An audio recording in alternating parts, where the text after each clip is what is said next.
Excuse me. Excuse me. Sam, we love you. Sit down. We just had a wonderful ceremony, Golden Apple ceremony, celebrating the work, dedication, and commitment of the teachers in our district. So we apologize for the delay, but celebrating them in the right way is really always a special event. And so, again, we do appreciate your patience. Um, the board will now say the Pledge of Allegiance. I pledge allegiance to the flag.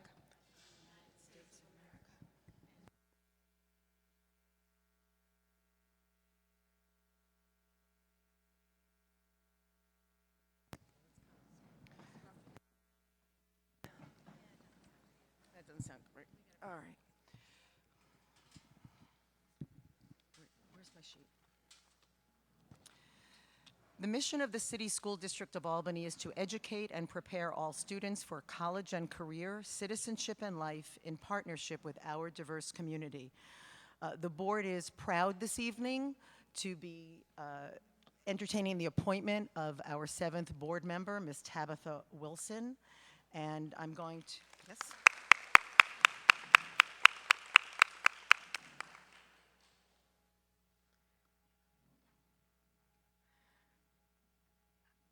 Can I get a motion to accept the resolution to appoint Tabitha Wilson to the vacant position on the Board of Education? Ms. Smith, seconded by Ms. Roach. All in favor? And that is unanimous.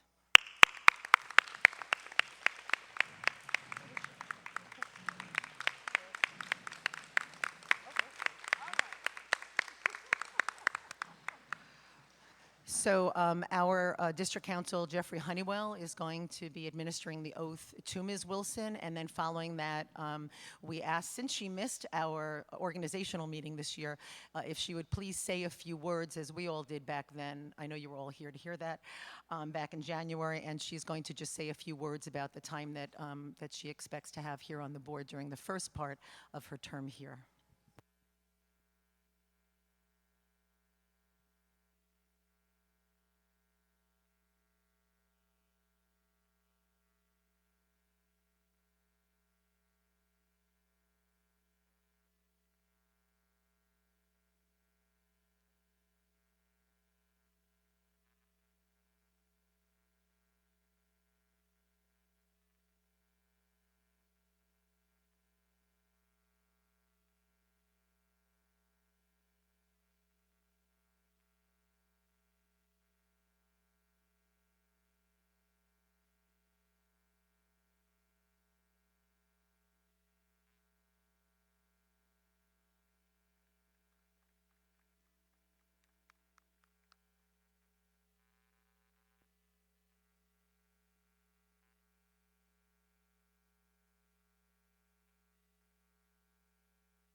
Good evening, Madam Superintendent, members of the board, and the members of the audience.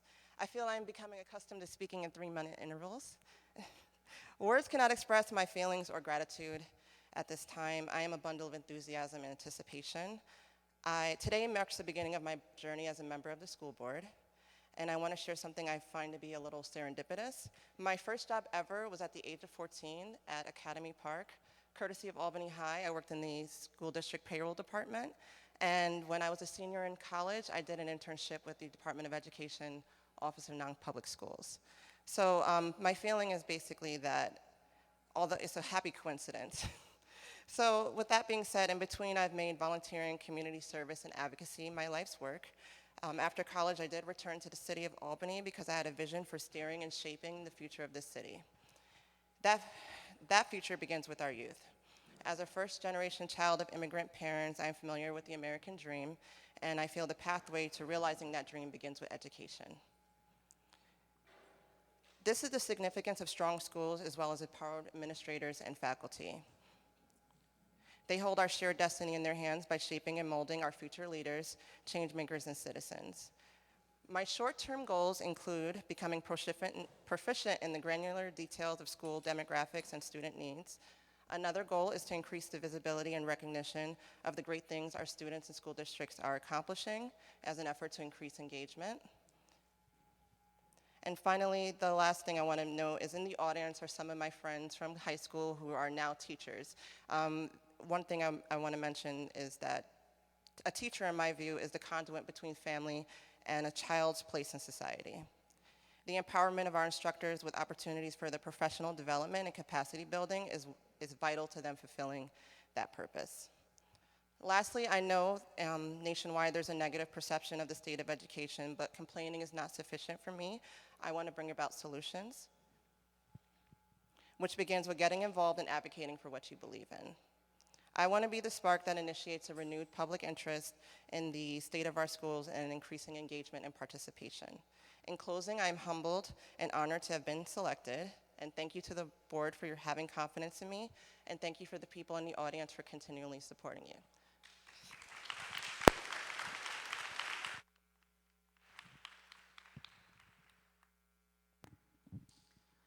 Thank you so much, Ms. Wilson, and welcome again. Or I guess this is our workshop meeting, so we do first names. So thank you, Tabitha, and welcome again. Mrs. Adams, it is now the superintendent's report. Thank you. Thank you very much, President Adler, members of the board.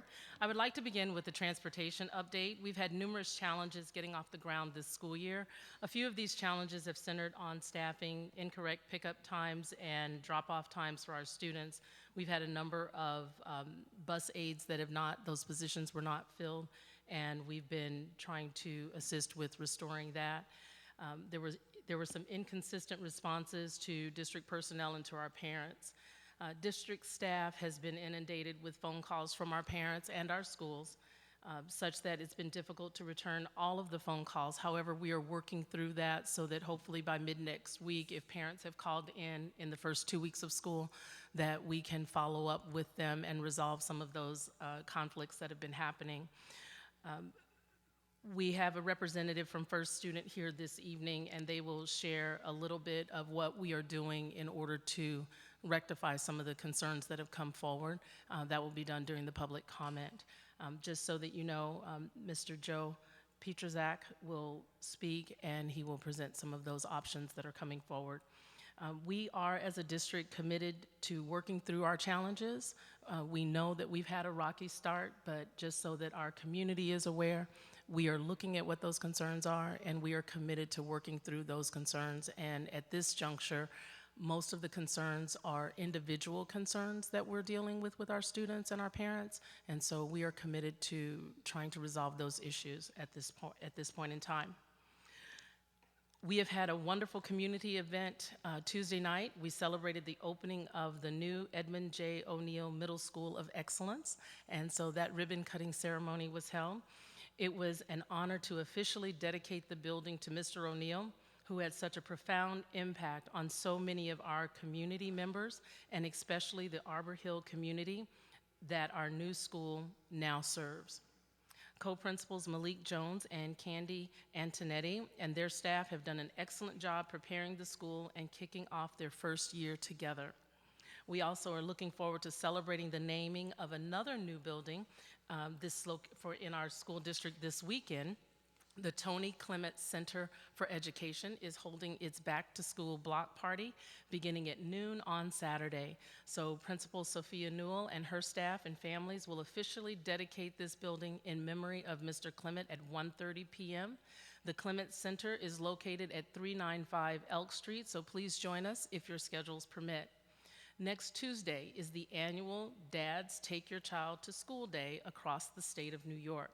Last year, we had more than 1,700 fathers and father figures turn out on Dad's Day to support our students. We are looking forward to a great turnout once again this year, so please check your school's calendar for events and activities and honor the men who play such an important role in the lives of all of our students. A reminder that our students will have 2 days off next week, next Thursday and Friday. Thursday, September 21st is Rosh Hashanah, and all of our schools and offices will be closed on that day. On Friday, it is a superintendent's conference day, so our offices will be open and staff will be engaged in professional development activities. We also have a big weekend coming up next weekend, Hall of Fame inductions and homecoming at Albany High. I am looking forward to my first Hall of Fame induction dinner on Friday night as we celebrate the 8 members of the class of 2017. The event will be held at the Italian American Community Center on Washington Avenue Extension. I hear that it is a wonderful event, an uplifting evening, and I hope that you will be there to celebrate it with us. You can read more about our Hall of Fame and this year's inductees at albanyschools.org. Next Saturday will be a very busy day at Albany High School. We will begin with the Wall of Fame ceremony at 11 a.m., followed by the homecoming tailgate party in the North Main parking lot. The parade begins from North Main lot at noon, and kickoff for the Falcons' homecoming football game against Colony is at 1:30 p.m. Homecoming is always a fun day, and I have put in a special order for more of the amazing weather that I have been so excited to experience, because I did hear that it was like this all year round. So I'm ready to experience that. I hope that you will join us to celebrate our students and our school community and cheer the Falcons to victory. The 5th annual Albany Booster Club Falcon 5K run is also next weekend. It is on Sunday this year, September 24th at Washington Park. You can still register for this event until Thursday of next week at albanyschools.org.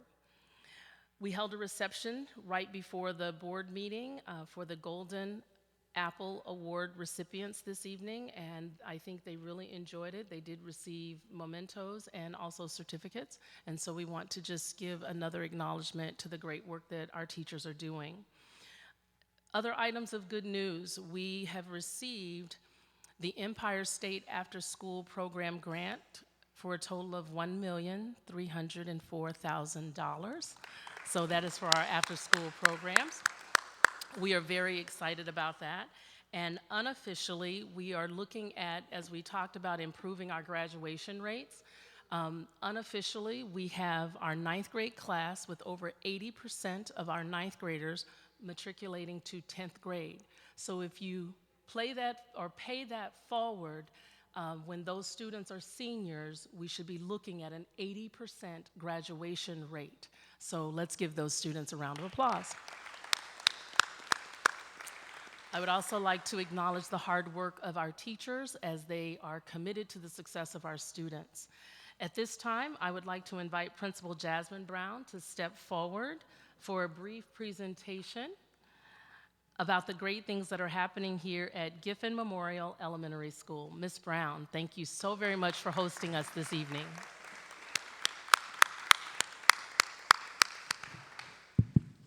Good evening, everyone. Good evening. So I welcome the board and all of our visitors to Giffen. It was a busy night here tonight, a lot going on. But I'll be brief. I just have a couple of highlights about our building that I'd like to share with the board. I promise not to read, so if you kind of just take a peek at the PowerPoint, I'll just talk about a couple of things that I have displayed.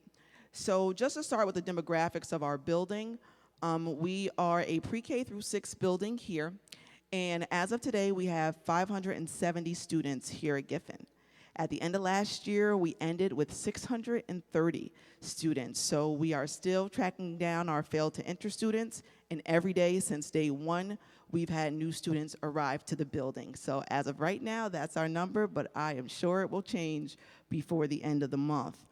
You'll see we are 3 deep and 4 deep at a number of different grade levels. Our class sizes right now range between 17 and 24 students, depending on the grade level and the section. Again, we'd love to see it stay that way, but by the end of the month, our numbers will probably be a little bit higher. The next slide has our demographics for the building. As we do in our district here, we celebrate our diversity. I just wanted to bring attention to the languages that are spoken here in our building. Currently, we have 9 different languages spoken by our students. We do have a few staff members that also speak some of those languages, and that really helps here at Giffen. But again, as you can see, we are a diverse group of students and staff down here, but it's something that makes us very unique. So when you have a building with many students in it, we also have a pretty large staff. So I won't read this to you either, but thanks to the board and the support of the community, we have added a reading teacher to our staff. So you'll see that number is 5, and that is needed here at Giffen. So I appreciate the addition of that position. Also, last year we had another administrator added to our building. Mr. Rogers, if you just stand up in the back, wave. So it's been instrumental to our progress to have Mr. Rogers here in our building. So normally we give progress with the SEP, but it's September 14th. So I can't really do progress updates, but I'll just speak briefly about where we're going for the year and why we're going there. Our Tenet 3, which is around curriculum development, is all around our data teaming process. I know that's also a goal of the district. Last year, 2 of our teams piloted data teaming, and they both had the largest NWEA growth in the district. So numbers are great this year. Yes. Grade 1 piloted ELA. They had the largest ELA growth in our building for NWEA. Grade 3 piloted math, the largest NWEA growth, as well as we saw that also replicated in our New York State math scores with an 11% increase. So this year, all of our teams will be data teaming with coaching support. Tenet 4, which is around teacher practice and decisions, is about teachers using that data to differentiate their strategies. I know that's also in the district plan. Last year, we received some coaching from CASDA around that. This year, there will be additional PD around differentiation. My teachers here voted in an extra common planning time, so that also gives us more time this year to make sure that's happening in our building. Tenet 5, around the emotional development health of our students. We are looking to address our students' needs more proactively. So our focus is on Tier 1 and developing routines and structures in the classroom. And we also have a new curriculum for our Tier 2 and Tier 3 students as it applies to behavior. We have a new ISS protocol, more around restorative practices that we're trying this year, and more collaboration with our community partners to provide outside resources and services to students. And Tenet 6, around family and community engagement. Last year was a recommendation that our families need to know more about our PBIS framework in our building. If you walk through the building, you'll see our signs up everywhere. So we focused last year on expanding that to our ENL families and making sure they also understood our PBIS framework, but now with our community schools model, we are still kind of focusing on that and getting our community partners also involved in that process. And lastly, I put Tenet 2 at the end around school leadership. And it's just about monitoring all the work that's going on. We'll be meeting with coaches regularly to make sure that they're helping teachers in classrooms. And again, just consistent monitoring and implementation of all those things. This, again, is just our framework for the year. This was pretty much our focus last year, so we're just digging in a little deeper to those same strategies. And lastly, we always invite you into the building. We have our faculty versus parents basketball game coming up soon. Mrs. Brown suits up. I only play for about 2 minutes, but it's something to see. So feel free to stop by for that. And then we have our Saturday morning basketball with books program that our homeschool coordinator, Mr. Johnson, has been doing for the last few years. We started that our first Saturday, so that's going on. So again, I always invite you guys into the building, into our classrooms to see what's happening here at Giffen. And that's it.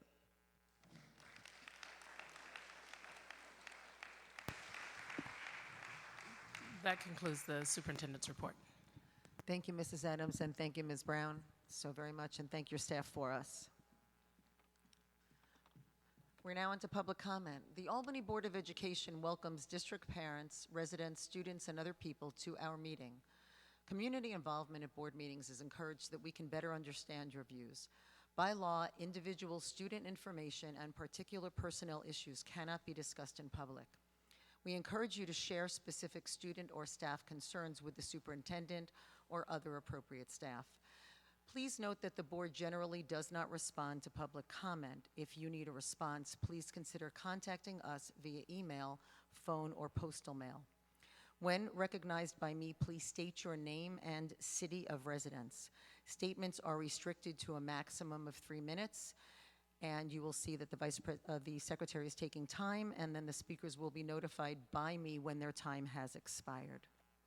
Tom Vacanti.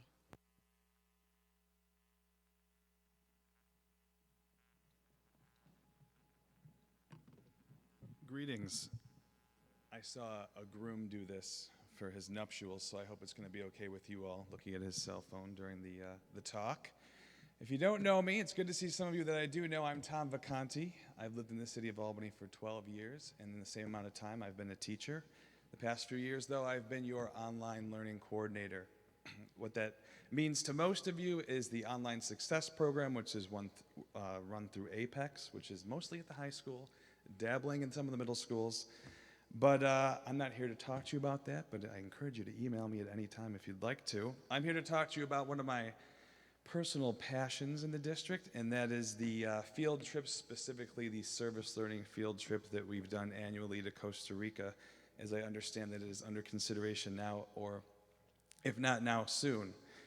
So, as some of you know, some of the most impactful education happens outside the classroom. The field trips have always been a big part of that. Real-world experience, always a big part.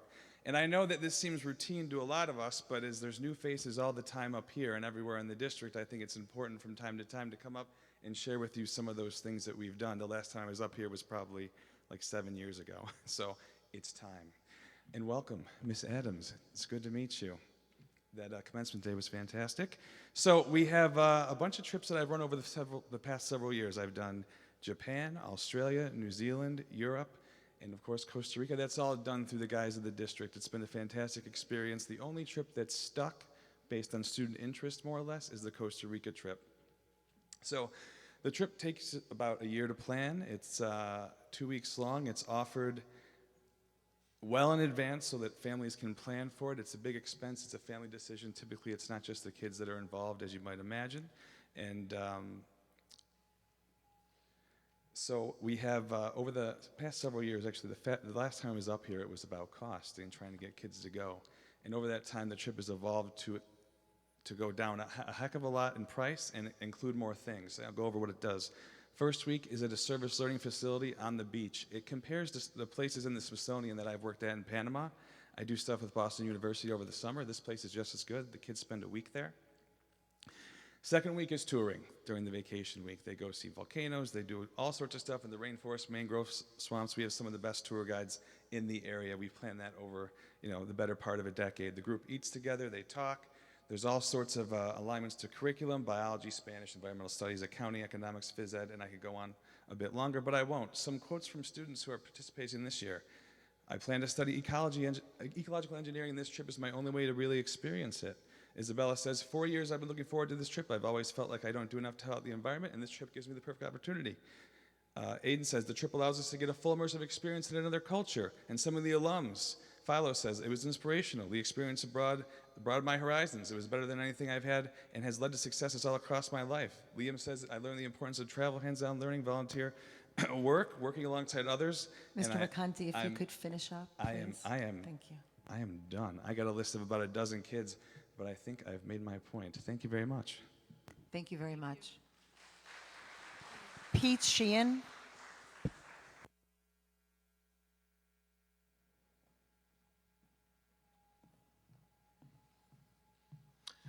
Excuse me. My name is Pete Sheehan, and I'm a volunteer member of the Albany Sustainability Advisory Council. And what I'm here to talk to you briefly about is the program that we put in place briefly in 2016, and we'd like to repeat again this upcoming year. And this is really kind of an FYI And as we present our curriculum and plans to you, we'd certainly like to get feedback from the school board. And what it is we went into Albany High, I think into four different science classes, and we provided hands-on education to the students about renewable energy, energy efficiency, and related subjects.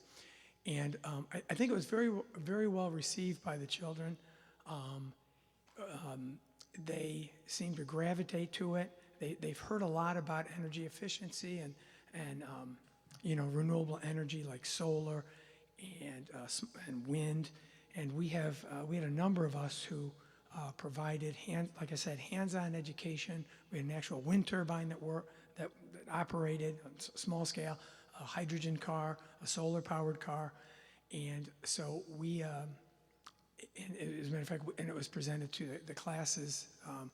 Like I said, 4 classes of varying levels, and so they took to it very well. And we plan to repeat it this year, and our plan is to have it happen in the spring. And I'm the energy subcommittee chair, and it's under, and so I'm helping to coordinate this for our members. But we have about 10 members who are City of Albany residents, as I am too. And we are, like I said, we are looking to expand the program into the high school and the middle schools this year. And as we prepare to do that, we will run our curriculum and our plans, and we'll send you a copy of it. And then, of course, if you have any comments or suggestions, we'd be open to that. Okay, thank you. Thank you, Mr. Sheehan, for the work you do for our students. Thank you so much. Joe Petrzak.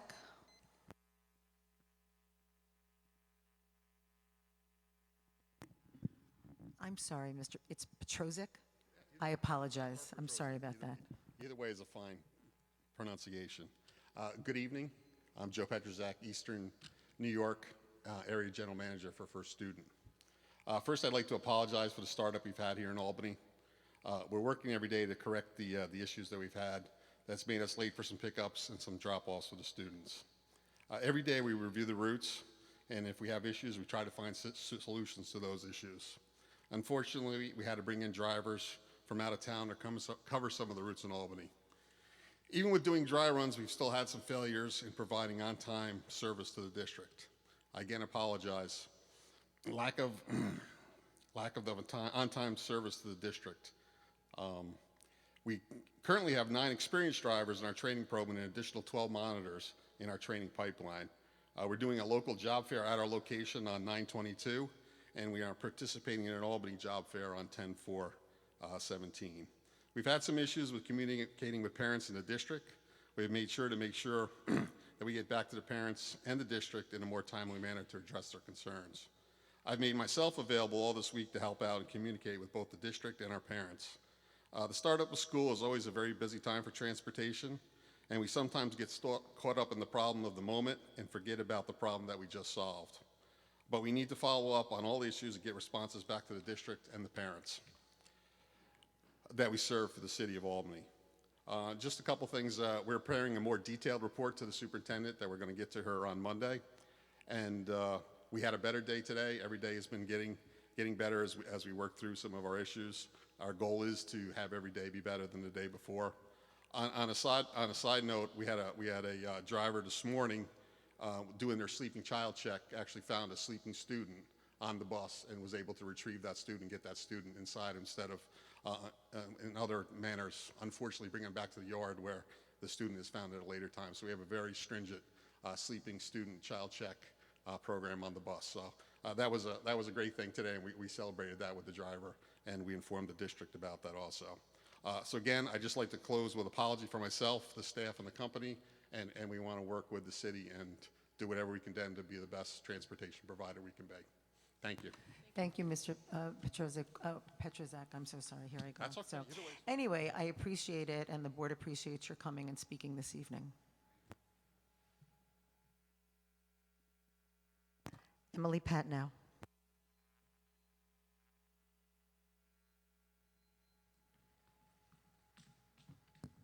Hello. Oh my God. Okay. Sorry. Oh, I left. So for those who are speaking, we have a lectern and we have a table, and if you're new here, you can always choose to sit down and talk to us if that's more comfortable for you. Great, okay. I'm just speaking on the Costa Rica trip. I went on the Albany High Costa Rica trip with Mr. Vacanti during my senior year. I graduated Albany High in 2016. Geez, I'm not that old. This was my first school trip, and accompanying me were some of my best friends and also people who I'd never even spoken to during my 4 years at Albany High. I'll try to keep this short, but there are simply not enough words to explain how amazing this trip was. I learned more about conservation and environmental protection in the 2 weeks that I was in Costa Rica than I have ever sitting in any classroom. And I made lifelong bonds with those people that I had previously mentioned, whose names I didn't even know before the first trip meeting. The opportunities that this trip gives are incomparable to the various Europe trips that every other high school offers. And while learning about history and architecture is important, many school trips have become very Euro and Western centric, and I believe that it's very important that young people are exposed to different parts of the world and different cultures and people. Many of today's current issues are based around the environment, and it's crucial that young people, especially inner city kids, are exposed to and educated about these types of things. On another note, the experience that I got from this trip was incomparable. My Costa Rica group and I still have a group chat, and we all meet up and hang out during breaks from our colleges. And if you couldn't tell, this trip made us all extremely close. I'm still friends with our amazing tour leader on Facebook, and we're all looking forward to going back and spending more time with him. Snorkeling in picture-perfect waters and ziplining through tropical rainforests and eating tons of new and different foods with your best friends is definitely not an experience you get often. And due to these incredible experiences, one of my best friends, Billy Holacek, is studying abroad in Costa Rica this spring. I'm currently an animal and veterinary science major at the University of Vermont, and this trip has given me something really huge to put on my resume and has helped me land multiple interviews in veterinary offices and work with animals due to my experience in conservation and some of the work in Costa Rica that we did. Making up coursework for the week that is missed due to this trip is extremely easy to do, as most teachers are more than happy to offer extensions and leeways for students to make up assignments because they know how valuable traveling and learning outside of the classroom is, and I think that that's also very important.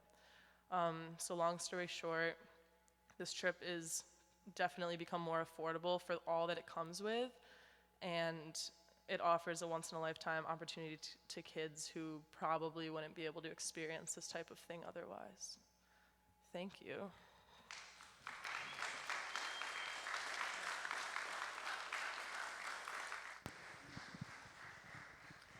Andrew Willis.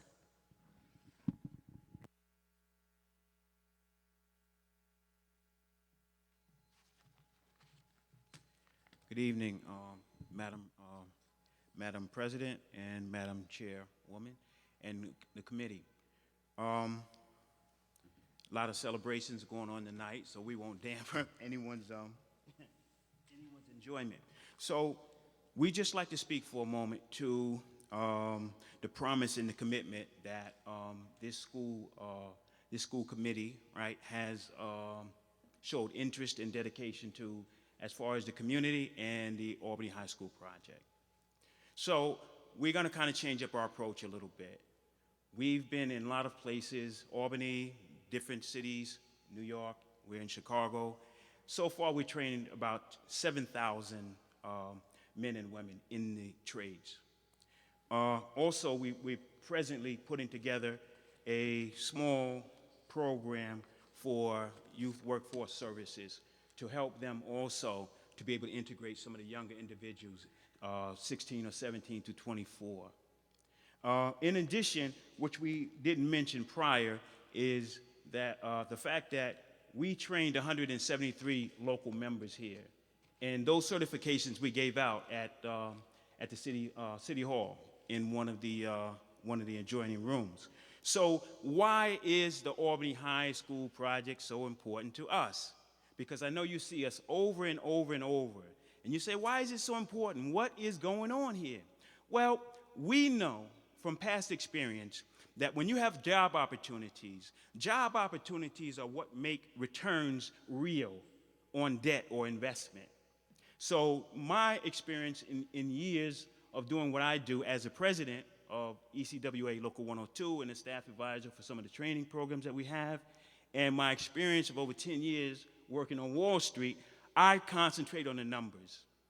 And I know these numbers will change the city's deficit. If we keep giving jobs to all of the outside companies and agencies, we will not be able to retain a value here to support our tax base. These are some of the things that we really need. So let me tell you, we decided to kind of broaden our approach a little bit. There's a common council member for the ward or the area that the high school is in. So we're starting to engage that person in conversation. There's also a district leader that is very much concerned and involved in those funds. But here's what I plan to relay to them. 100 jobs. You got hundreds of jobs going out. 100 jobs. What would it look like? Yes, federal taxes, state taxes, but local taxes.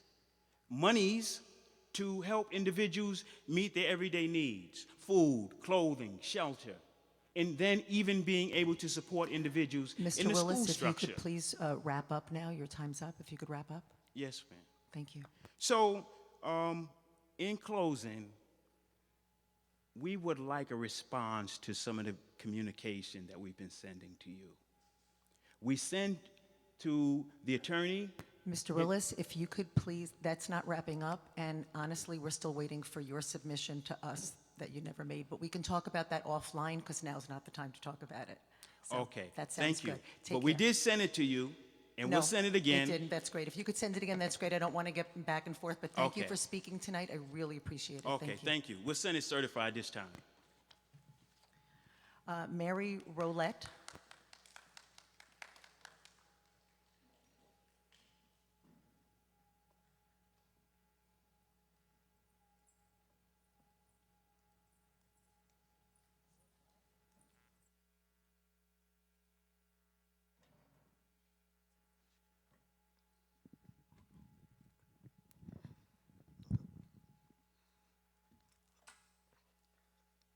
Greetings. Can everybody hear me?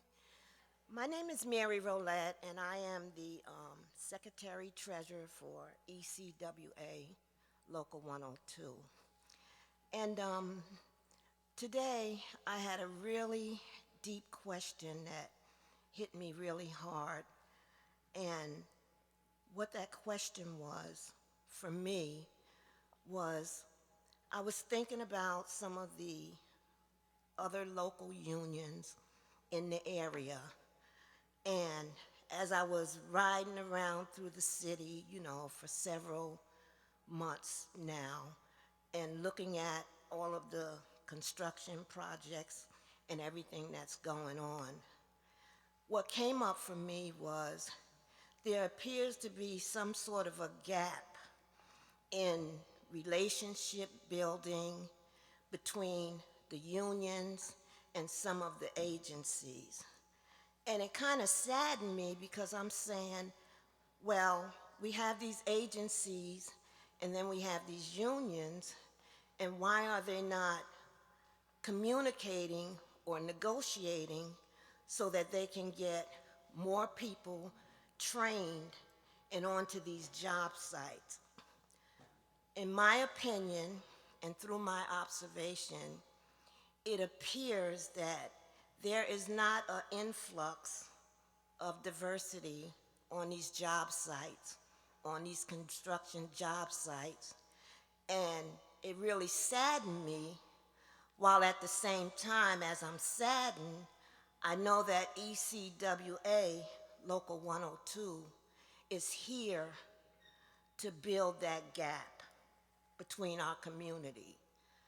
I'm a diversity trainer for many years, and that means a lot to me because everybody wants to be included. And as I look around, community building is very important. I would like to be a part of what goes on in my community. Building my community, making my community look beautiful so that I can live in it. I want to be a part of that process.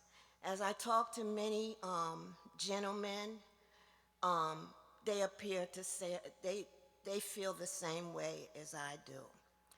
I know that ECWA Local 102 is here because we have the solution. We are here, we are foundated, and we are constantly building our foundation with the community. We really want to see everybody get on these jobs. And that's why the Albany High School project is so important. I went to Albany High School many years ago, and you know, my children went to Albany High School, and we really want to be a part of that project. Thank you so much, Ms. Rowlett, for talking. Thank you. Tina Gales? No? Okay, thank you, ma'am. John Rosenzweig?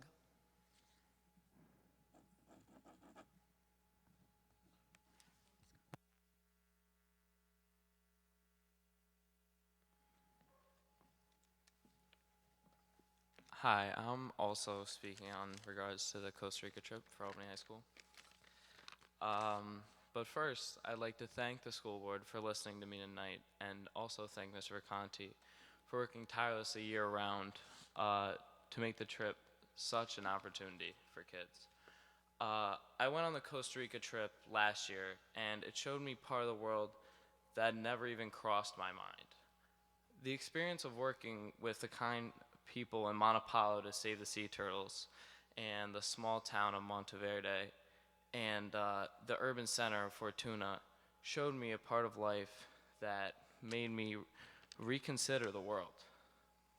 The thought of a country where togetherness is so emphasized, and all the people you meet I've met there had my best interests in mind.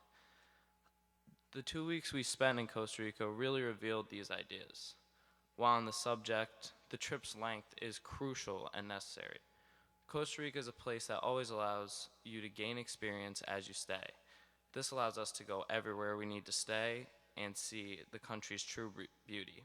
I see this trip as necessary to growing as a person, and all the students going this year will see that too.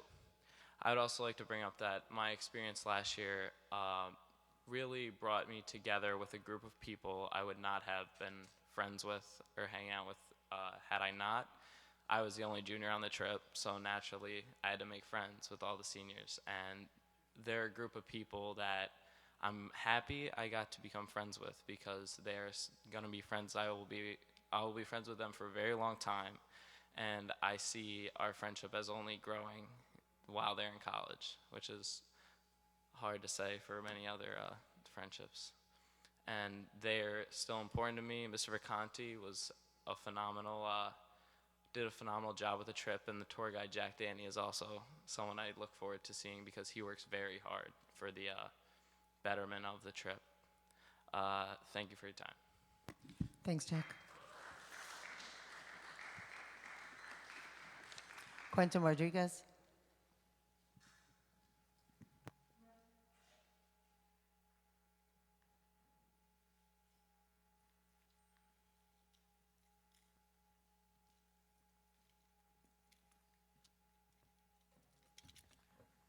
Good evening. I'm speaking on behalf of the Costa Rica trip as well. Since freshman year, my peers and I have been excited about this trip to Costa Rica. Exploring a new country with its culture and fun activities to do always kept us at the edge of our seats. After obtaining a job and saving up for a couple years, getting my passport, and being enthusiastic, I can't think of any better way to make my senior year special. Thank you. Thank you, Mr. Vacanti. Thank you, Quentin. Thank you. Juliet Garrity?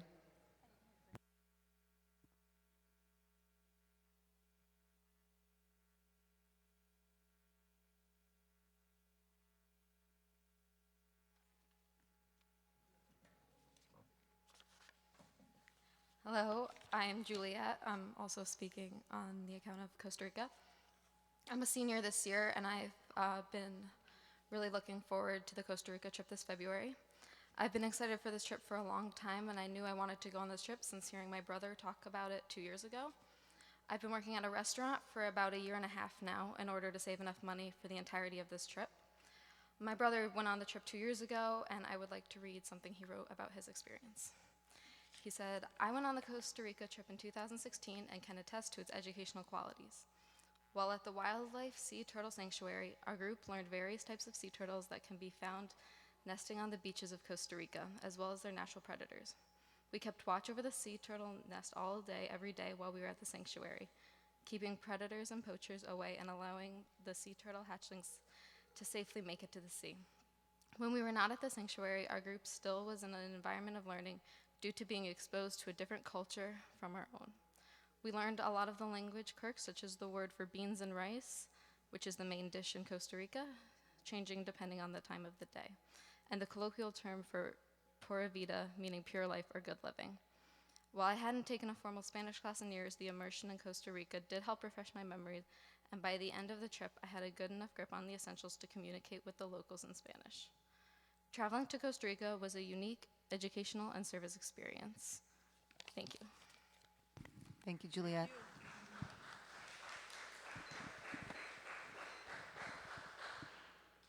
Amira Garrity?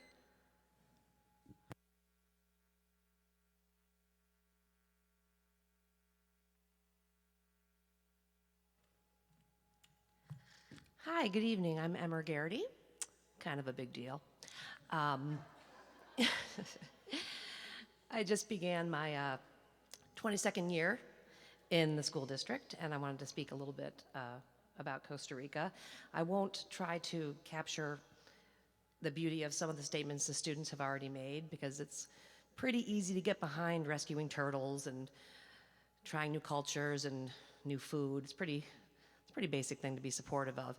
But I thought we maybe could take a minute and think about the benefit of a strength through adversity. Travel's hard. For a lot of these students, it's their first time out of the country. It's their first time away from family.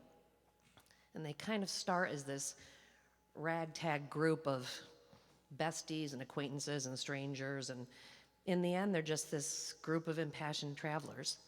They learn to ask for support when they need it. They give support when they need it. They learn to really count on each other. And they are friendships forged in fire, and I'm truly honored to witness it. Thank you.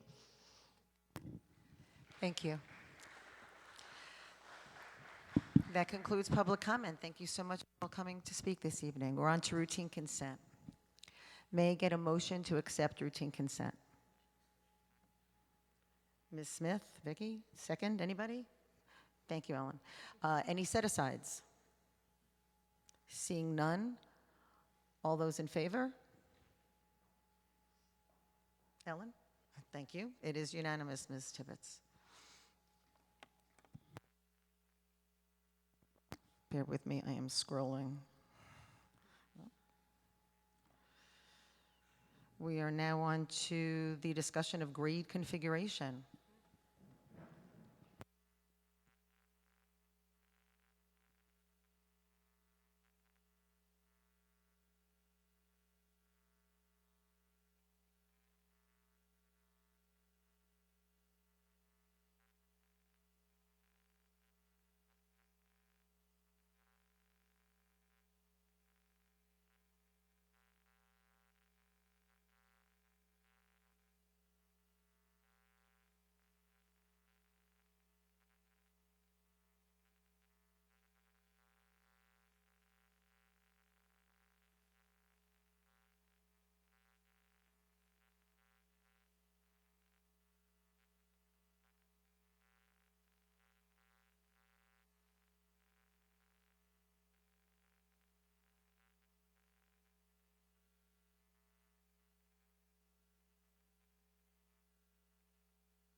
President Adler, members of the board, we're sharing an update from the Phase 2 Grade Configuration Steering Committee. Just to provide a little background and set the stage for where we are today, this work began back in the spring of 2015. The Phase 1 committee was asked to formally recommend a location for a third middle school to begin serving students in September of 2017. We celebrated that ribbon cutting ceremony on Tuesday, September 12th, at the Edmund J. O'Neill Middle School of Excellence. The School District of Albany Phase 2 Grade Configuration Steering Committee consisted of a group of 25 parents, staff, and community members. They were asked by the Albany Board of Education on June 2016 to develop recommendations for the district's long-term middle school enrollment structure. Committee members understood that any decisions made would need to be approved by the board. A snapshot of the Phase 2 co-chairs and committee work is listed on the screen. I would like to thank Leslie Buff, the principal of North Albany Academy, and Lisa Angereme, the assistant director of communications. I'd like to thank you for your work and as being the co-chairs of this committee. It is important to note that at the end of the 2016-2017 school year, the City School District of Albany housed 2,077 6th through 8th grade students, thus illustrating the need for additional space to accommodate our ever-growing middle-level population. The Phase 2, the Phase 2 Grade Configuration Steering Committee would like to make the following recommendations to the board for consideration. The school district needs 4 middle schools to accommodate the middle-level enrollment. The school district should use existing district buildings to house the middle-level students, and the enrollment patterns should be done in an equitable manner. At this time, I would like to turn the time over to Leslie and to Lisa, our co-chairs, who will present recommendations to the board regarding the location scenarios and enrollment methodology. Following their presentation, we will hear from 2 of our parents who served on the committee, Ms. Marina Marku O'Malley, a parent at Montessori Magnet School, and Dr. Alex Petersy, a parent from Pine Hills Elementary School. Good evening. Can you hear me on the mic? Leslie, if you don't do it, we can't get a recording for people who actually, believe it or not, do read these after they are completed, so thanks. Okay. Is this okay? Yes.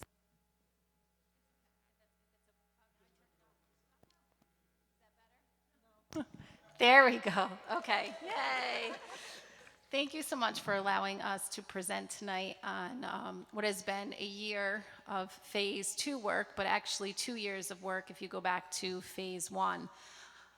My portion of the presentation tonight is really focusing on scenarios in regards to facilities.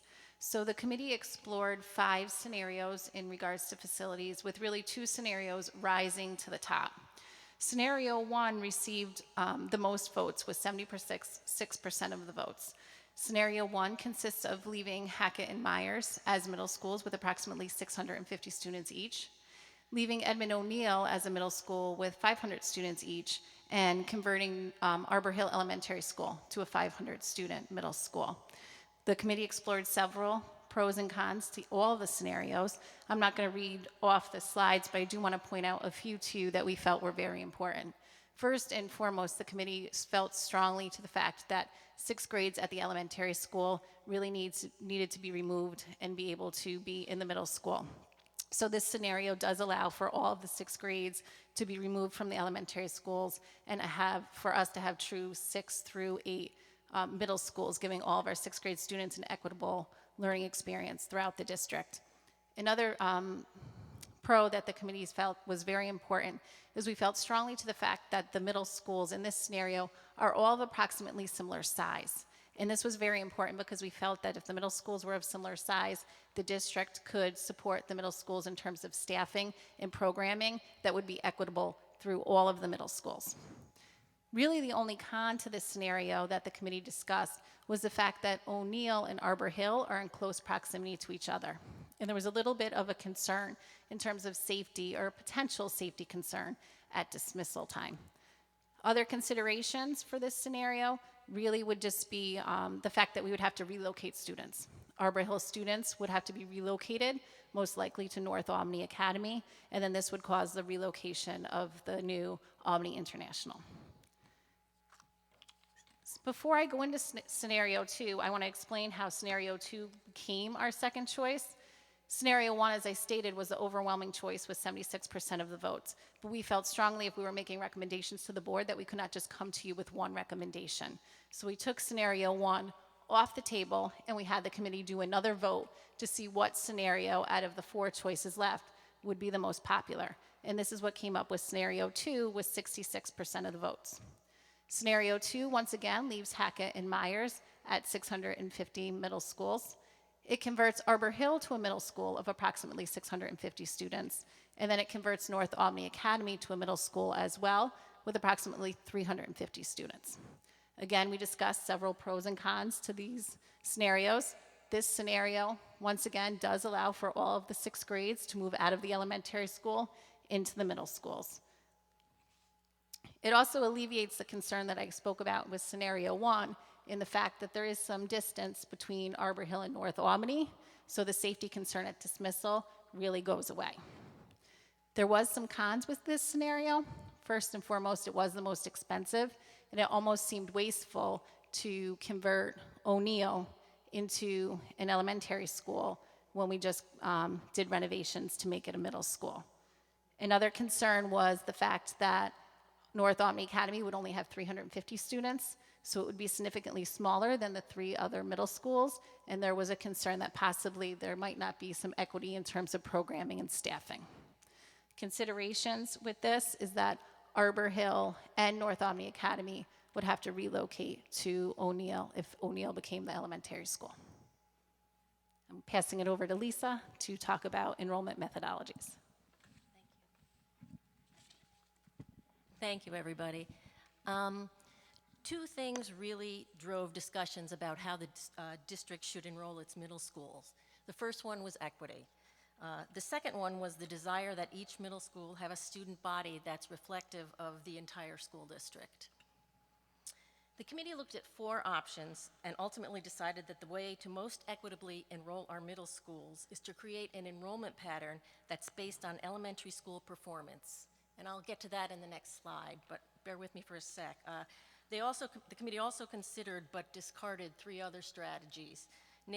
Enrolling through neighborhoods, meaning that a student would attend the middle school that's closest to his or her home. The district uses this approach now to enroll its neighborhood elementary schools. The committee also looked at enrolling students by lottery, either a totally random lottery, which would be putting all names in a hat, or similar to the district's pre-kindergarten and magnet elementary lotteries. Again, this was not recommended. And the last option the committee considered was enrolling students through open enrollment, which basically means that students would have and families would have a choice to go wherever they would like to go. Next slide, please. Okay, the strategy the committee almost unanimously agreed on was that district administrators should design a feeder pattern using a formula that spreads higher, medium, and lower performing elementary schools as equally as possible among the 4 middle schools. In short, the formula would look at a combination of the 3 years' worth of each school's overall performance on state math and ELA exams and overall performance on NWEA tests. The committee also felt that district administrators should use this formula and be the ones to determine a feeder structure that's equitable, the least destructive to students overall, and one that'll achieve balance throughout the schools. Another plus to this plan was that a version of this formula already happens, or at least was happening up until this year at Hackett and Myers, and it did a pretty good job of balancing out the schools in terms of the student body. In closing, overall, the committee felt that the benefits of this strategy far outweighed any of its shortcomings. And now I would like to turn it over to Marina.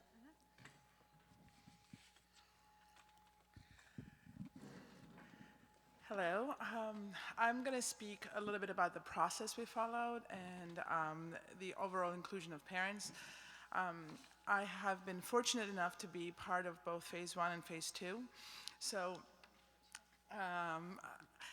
I would like to say that the phase 2 was particularly open. There was open discussion. It was inclusive. You know, some parents are. All of our voices were heard, and there was discussion without discarding any concerns. And I have to say that there are times that there was tension, but was able to be resolved through our discussion and through providing us information to answer those questions and address those concerns. At the grade configuration meetings, we were all at the same level. There was no staff that was more knowledgeable leading discussion or facilitators driving any kind of way. And I'm saying this because I think it's important for you all to know that when you decide to include the community and the parents, this is the process that it should be. It is to be inclusive and to be open. I was really happy to see a section saved for participants, for observance, and there was time at the end for if there were participants there, if they had questions, to allow for those questions. Or comments, but this was a really good process. I learned a lot, and I am very confident that the recommendations that we are presenting here to you tonight are the right thing for our city school district. And having 2 children, one 5 and one 8, waiting to go into middle school very soon, I think this is the recommendations are the right way to go.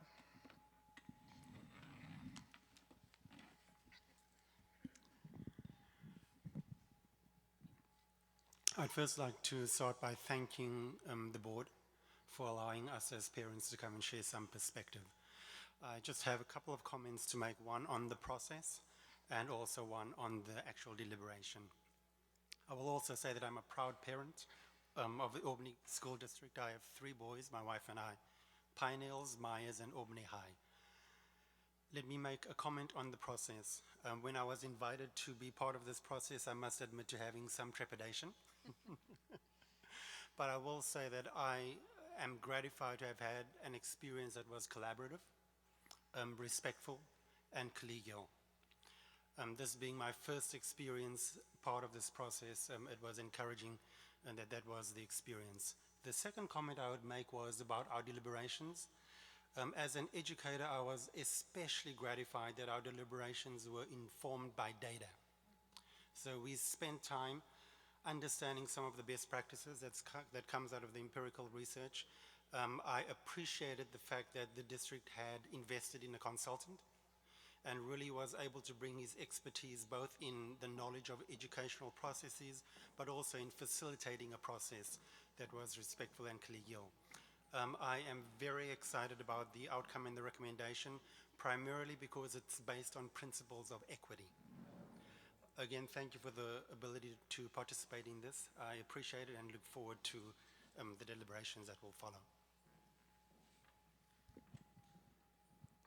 Okay, quickly, in sum, we recommend the district operate 4 middle schools to accommodate increased enrollment in 6 to 8. 4 middle schools should be housed in existing district buildings as in scenario 1, and that the middle schools should be enrolled using a feeder pattern.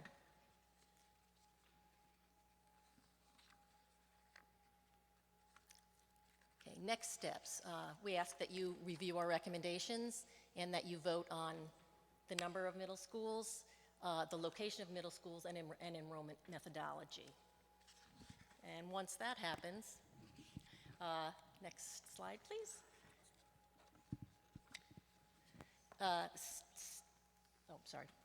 Staff will be creating a timeline for a referendum vote. We'll be looking at the data very closely, and we will determine and finalize an enrollment pattern based on the board-approved enrollment methodology. So thank you very much. I'm going to open it up for questions as we always do, but I just wanted to recognize your work, Lisa Angerami, on this, from doing reports and getting out emails and really doing reports for us on SBUs and other things. You have stewarded this in such a wonderful way and have really just tremendous effort that you've made on behalf of the district to see this thing through. So far beyond your job description. Thank you so very much for doing this. And then I was going to thank everybody, and I also want to thank Leslie, and I want to thank Maria, and Alex, thank you so much. And thank you, because this is really, I mean, we know this. This is really hard work. Most of the people on this board have at some point during in the phases, including former board member Dr. Brandon, sat in on grade configuration.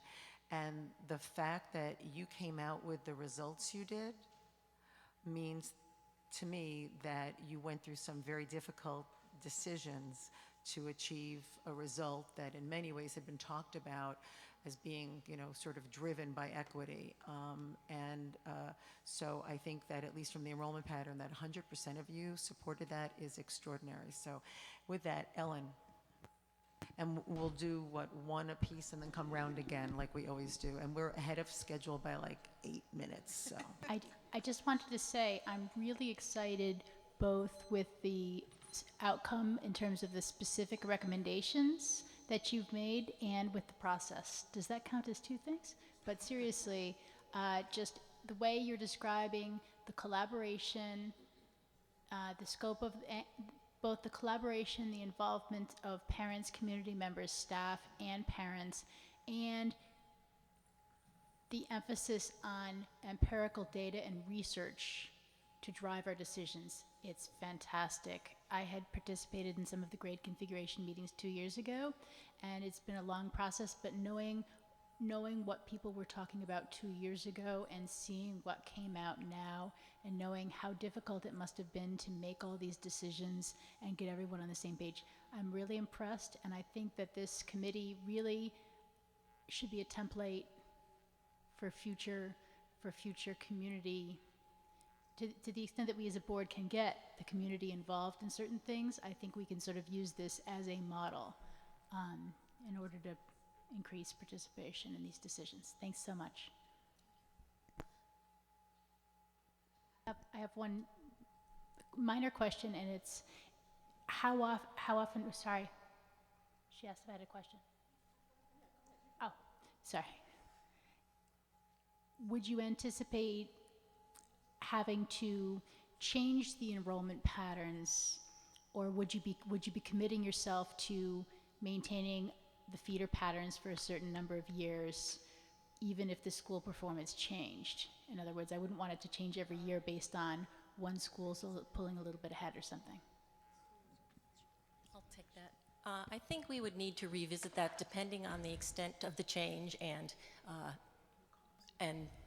the cost and everything that would be going into that decision. But it's basically a we'll see. Yeah. And unless it's a substantial change, it's again, we would, obviously we would reconsider it, but we would be looking to have this be the feeder pattern for a while. That's very exciting. Thank you.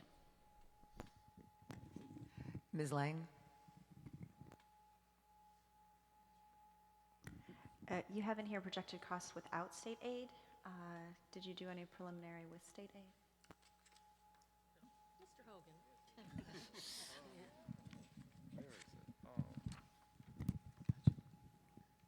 We would probably get about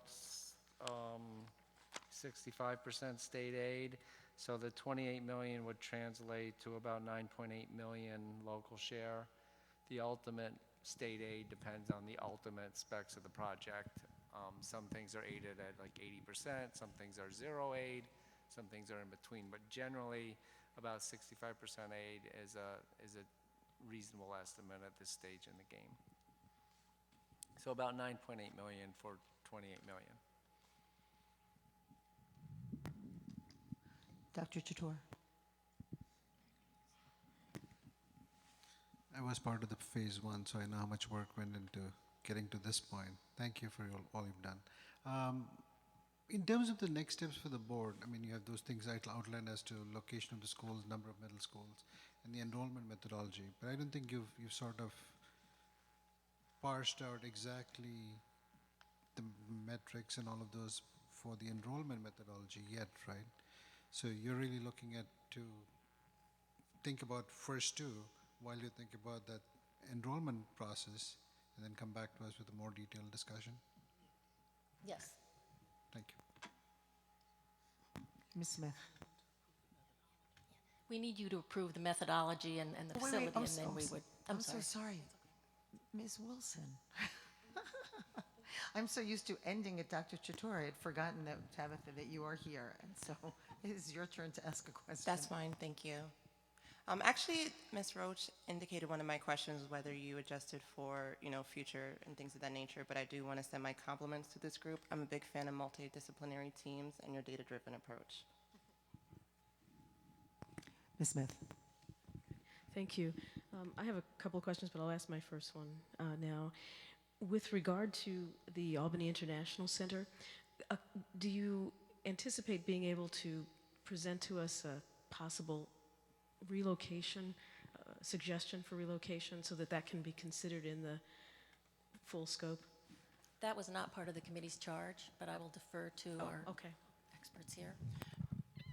What happened was when we brought this to Cabinet for input before coming here, that was one of the considerations. While it was not within their scope, it's just a consideration down the line as we move forward. So we would have to do more research on that. Ms. Savage.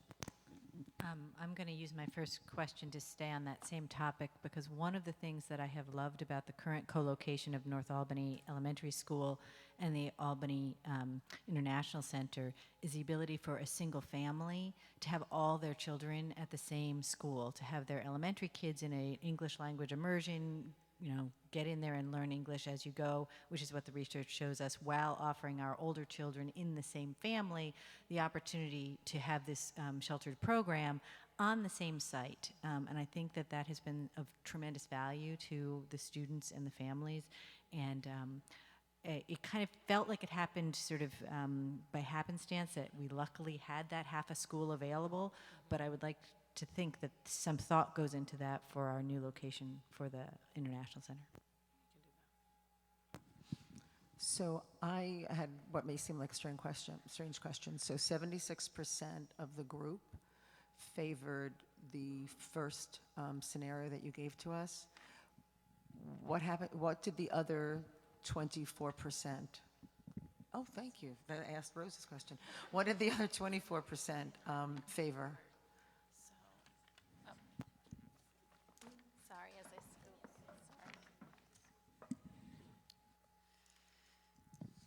So just to clarify, so I understand your question, because we voted twice, you're asking on the first vote, when 76% voted for scenario one, what was the percentage of, what were the other scenarios? So I think it was. Were they evenly divided then among the So others? we voted for, let me see if I answered. We voted, 76% voted for scenario one. 18% of the committee voted for a scenario that I did not present today, which was Myers, Hackett, O'Neill, and Arbor Hill. Or excuse me, I'm misspeaking. Myers, Hackett, O'Neill, and North Albany. So 4 people was 18% of the vote for that one. But what happened when we took scenario one off the table and we re-voted, I'm assuming the people that voted originally for scenario one then voted for the scenario that I proposed tonight, and that's where you got the 66% of the vote. And then that scenario of North Albany, Hackett, Myers, and O'Neill became a lower choice.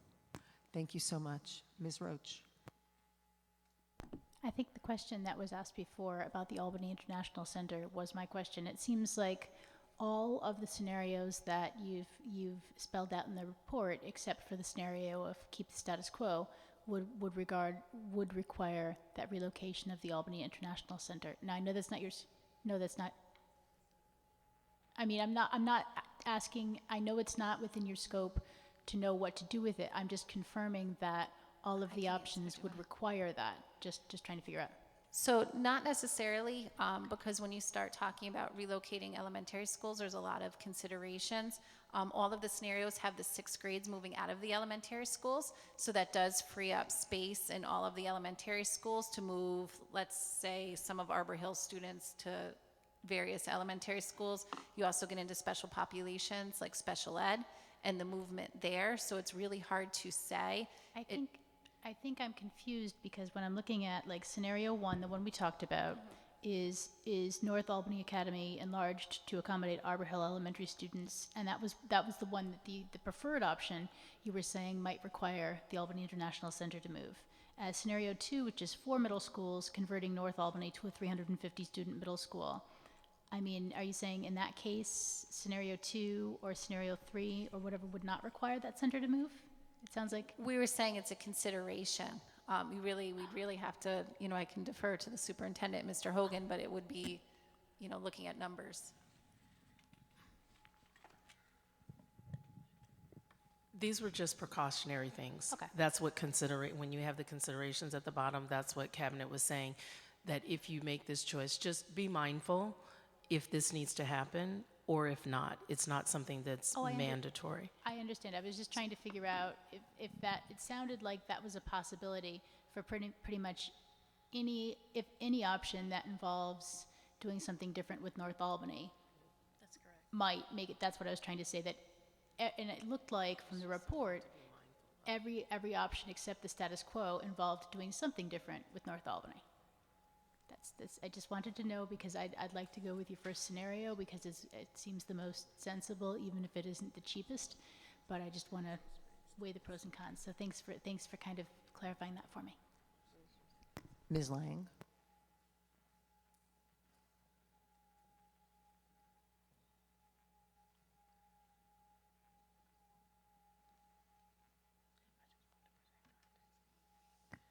I'm okay, I lost my question. Dr. Chator? No. Ms. Wilson? Ms. Smith?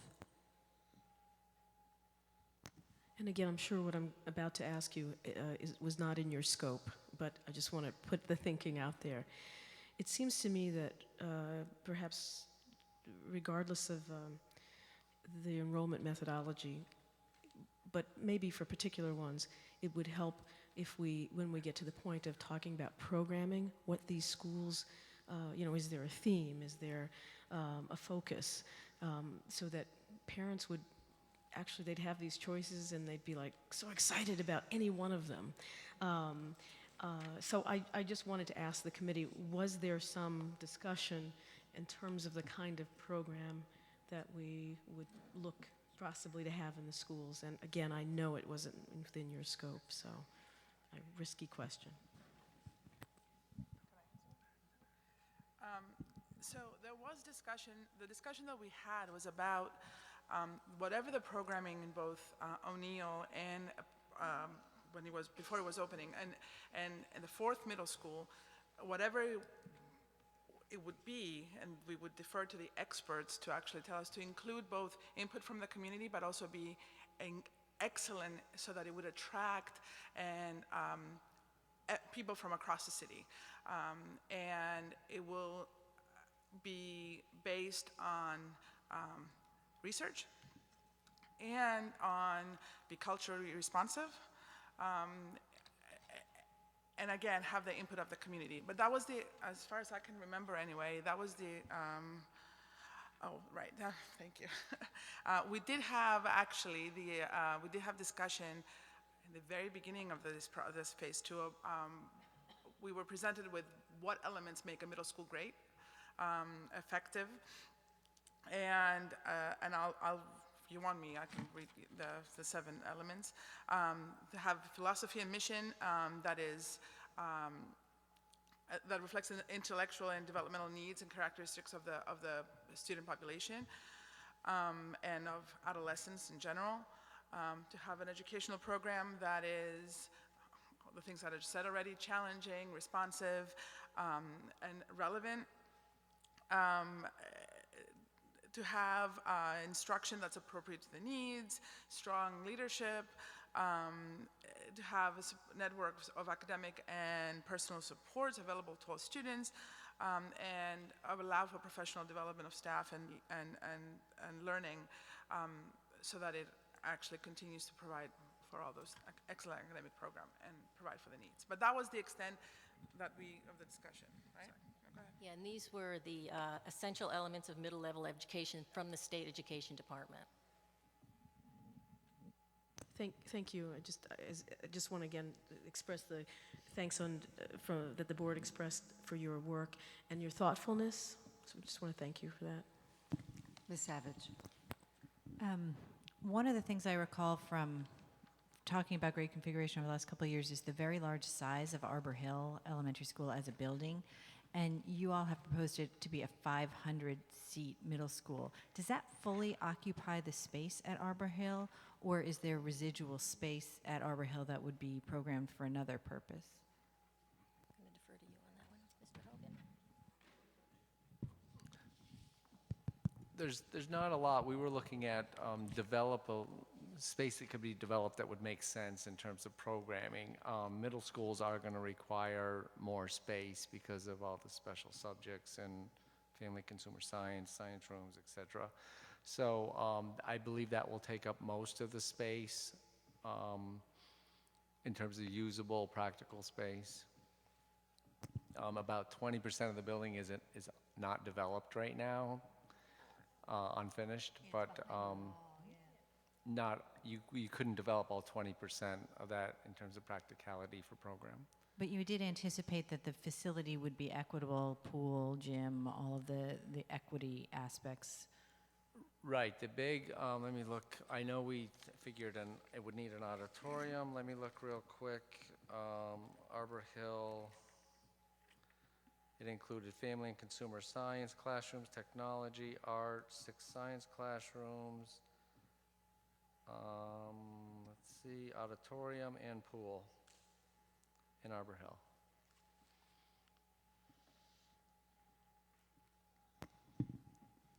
Is there a need to go around again? No, so then I've figured out who's got it. Ms. Smith. Just one little question. You spoke about the concern of safety with the proximity of Arbor Hill and the O'Neill School. Were you able to discuss options like different release times or any of that kind of possibility? That was mentioned as a possibility. We didn't extensively discuss it, though, no. Thank you. I'm sorry to be going beyond your scope, but I'm just wanting to add that to my thinking. Thank you. Ms. Savage.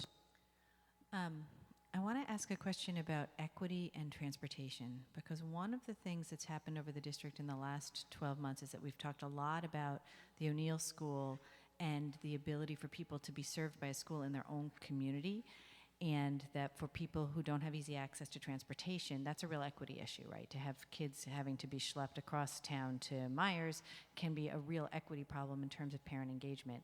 And I see that the consensus on the committee has been to focus on distributing through a feeder pattern, high, medium, and low, and I understand that and makes sense, and not to go the neighborhood route.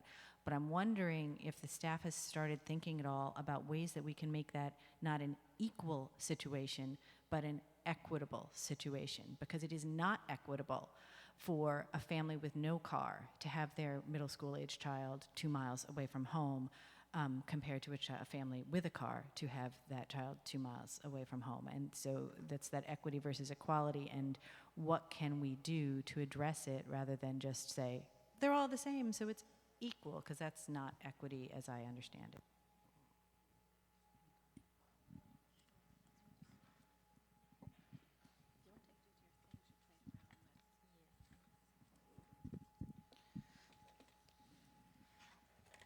So some of the work that we looked at was we looked at potential distribution patterns, not for the committee to decide, but just so the committee could look at some data to see if they could make an informed decision. And Lisa, who was wonderful, as we already stated, did the bulk of that work, or all of the work, I should say. I'll just give it. She was doing that. But when she laid it out, she considered distance, proximity, as well, and that this school would, be best to go into this middle school because they were maybe a higher achieving school, but also closest to that area. So she kind of considered some of that. So that's something that I think as we move forward, or whoever's in charge of making that decision moves forward, would consider. So it's limiting the amount of travel that our families have. Sorry, I had to find a piece of paper. First of all, nothing's been finalized, but in the report that you received in the preference, we say that the district administrator should use this methodology to determine an equitable enrollment structure that is the least disruptive to the most students and minimizes travel time to the best degree possible.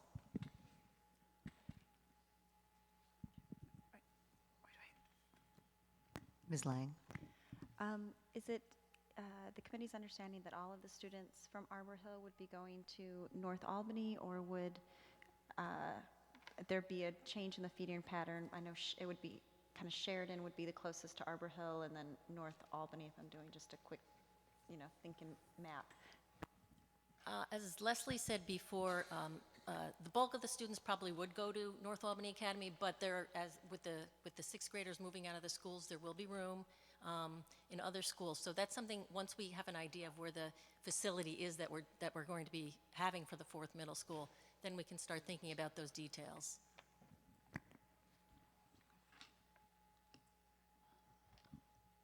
Okay. Ms. Savage? She thinks I'm done, but I'm not done. But now I'm almost done. So I just wanted to emphasize that my question about transportation and equity was not about enrollment. It was about what else do we need to do? What else can we as a district provide to make that an equitable situation? And I don't know what the answer is. I don't have a solution, but does that mean more going into the community? Does that mean more after-school buses to different neighborhoods? Does that mean parent buses to allow people to get to school when there's a parent? And I don't know what it means, but it wasn't about how we should enroll it. It's about what other services should we provide to increase equity while still having the enrollment pattern that you all had suggested.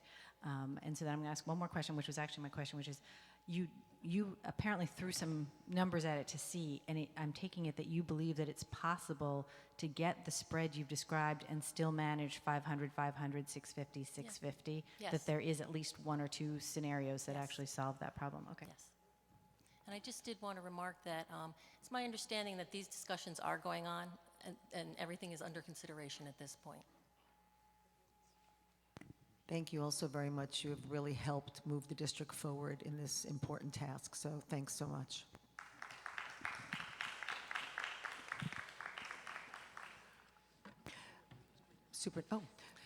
I just wanted to close with just thanking our parents again this evening, and thank you for coming and sharing your thoughts and your perspectives with us.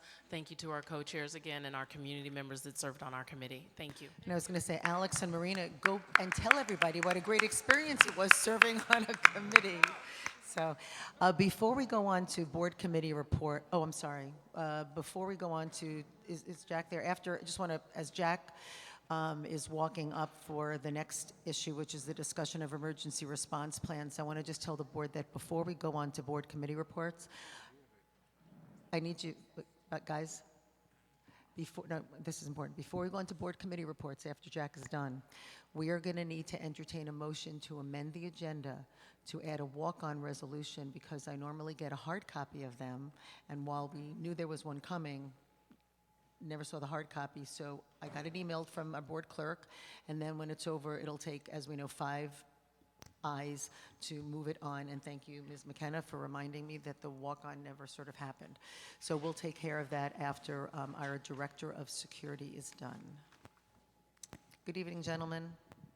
Good evening. Our next topic is the emergency response plans. These are developed to prepare staff in the event that there are threats or violent acts in district buildings. The plans and information must be maintained confidentially for safety purposes. At least annually, the plan for individual school buildings and the district as a whole are updated and approved by the Board of Education. Staff training is also provided annually. While the board has been provided with the detailed plans in advance, Due to the confidentiality nature of these materials, we ask that this public discussion be limited to comments general in nature. And with that, I'm going to have Mr. Grogan highlight some of the items that were in the handouts, just in terms of general information regarding emergency plans. Thank you. I think basically what we just have to really see is the emergency response that's up on the on the screen there. This is kind of like our playbook. We use this. We give this to every faculty member, every staff member. It's in their first day packets. We use it as a Bible. We tell them that this is basically what we're going to be doing. We've tried to limit the things that we give them. They have too much to do when we call for a lockdown, lockout. So we want to condense it a little bit to make sure that it's very streamlined. We've actually used this the other day at Albany High School. We did have a suspected gas leak. We had to evacuate. We had to relocate 2,800 kids to the football field. The evacuation took less than 8 minutes. The relocation took less than 15. Once everything was cleared, and that's a testament to the teachers and the staff at Albany High School, because they actually followed it. The bigger surprise for everybody when we debriefed after this was how the kids reacted. When they get to the high school, we know it's a little difficult to get them to follow directions, but they did everything we asked them to do.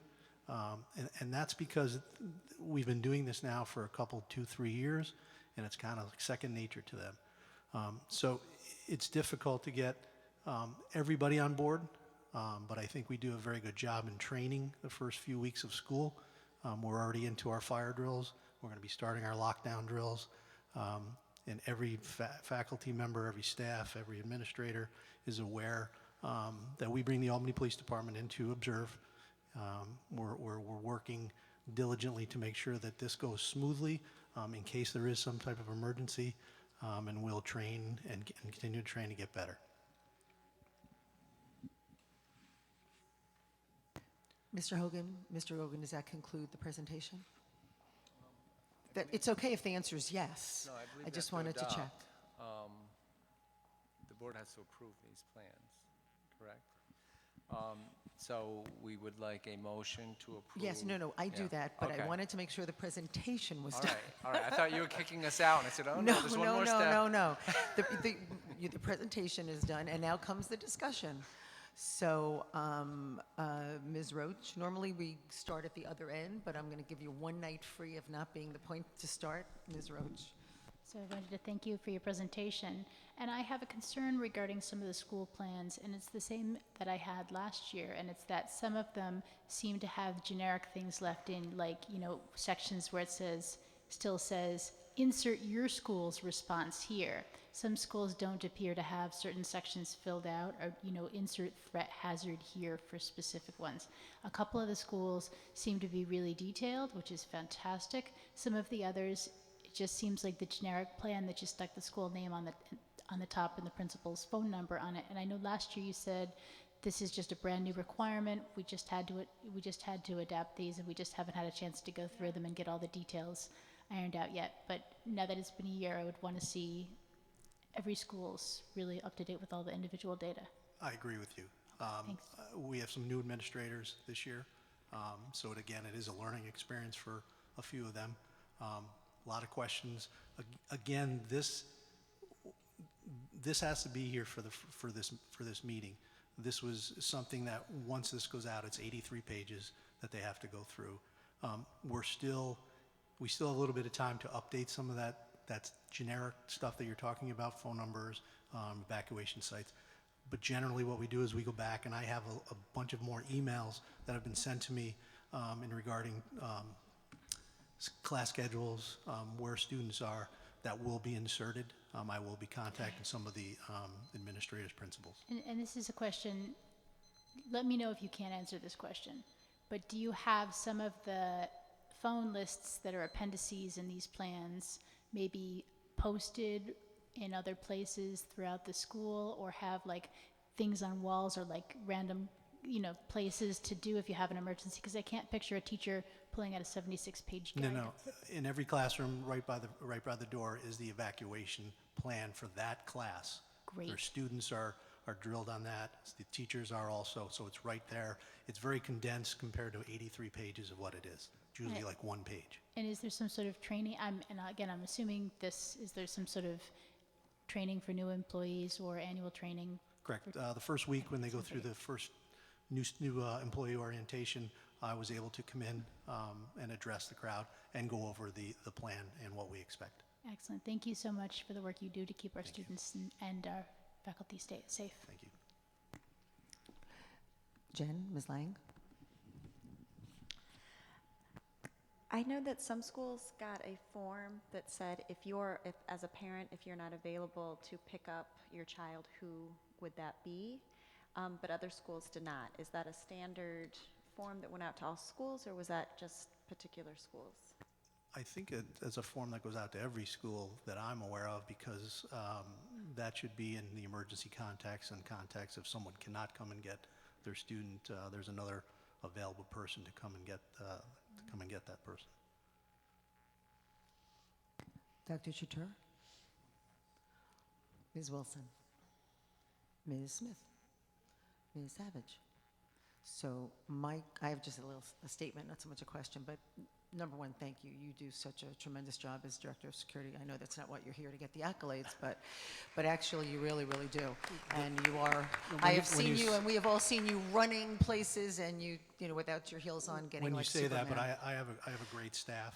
I have a lot of cooperation from the staff, and the administrators are easy to work with.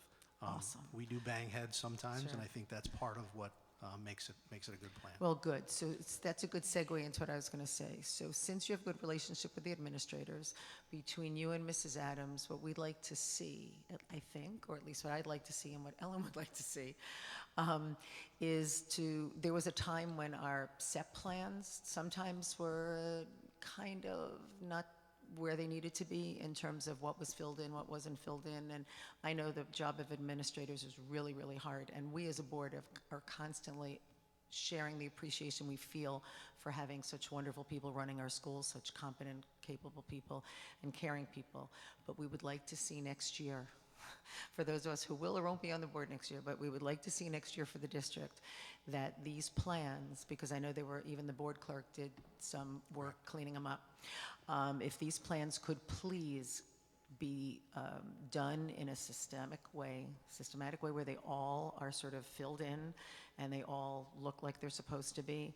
And that's what we just hope is done. Like I said, I know there's a lot of work that goes on in the buildings, and I know we don't have always the number of hands we do, but I think that needs to be done for next year. Do we need a round two? Well, thank you so much. All right. So now you Yes, we're voting, I'll explain this also for Ms. Wilson. So we are voting next week. So we do discussion one week and action the next, and we can convert when things are sort of emergency, but that's sort of, that is how the procedure works. So speaking of procedure, I am going to ask for a motion to amend the consent agenda that we passed earlier for purposes of adding onto it the walk-on item with regard to Mr. Panetta. And if I could get that motion from someone, Ms. Smith, seconded by Ms. Roach, and all those in favor of amending the consent agenda. Now we're just talking about amending it to put that in.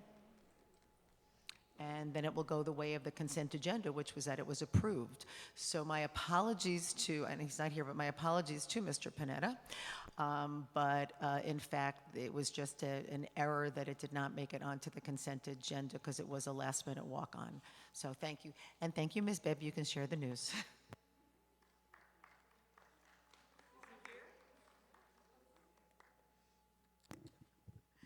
Now we're up to committee reports. Are there any committees that met? I still haven't had a committee that met, but I'm excited to report that the audit committee will be meeting later this month, so I will have something to say next time. And I also want to say that with our newest board member, Tabitha Wilson, that based on a recommendation that a prior president, Ginny Farrell, had made to try to have people sort of paired up as mentors. So I had asked Ellen Roach if she would serve as a kind of resource or a mentor to Ms. Wilson, thinking that how busy, not that Ellen's not busy, but looking at everybody's division of labor and thinking how Ellen is also a lawyer and knows a lot about procedure and knows a lot of things about that, if she could actually serve as a resource. And I thought Ginny's idea was really good. And then the next time that there's new board members, depending on who's in whatever seats, hopefully that will continue, because it's hard to sometimes know what routine consent or set-asides are, which is a little daunting when you're dealing within a $250 million budget. So thank you all very much, and again, welcome. Other items, other discussion? Ms. Smith. I just wanted to say that the next Facilities Committee meeting is on September 29th at 5:30 at Academy Park. Okay? And then we have a meeting coming up, Ms. Lang, on the 18th for government relations. I thought it was the 29th. Yes. And the policy committee is the 20th, Wednesday the 20th. And I will be sending out a doodle poll about our board self-evaluation. So we narrowed it down to a couple of dates, and I'll send that around. Only one this time. I'll try to get it right, so there's only one doodle poll going out. Awesome. So thank you so much. So can I get a motion to adjourn? Ms. Savage, seconded by Ms. Lang. All those in favor? Thank you all.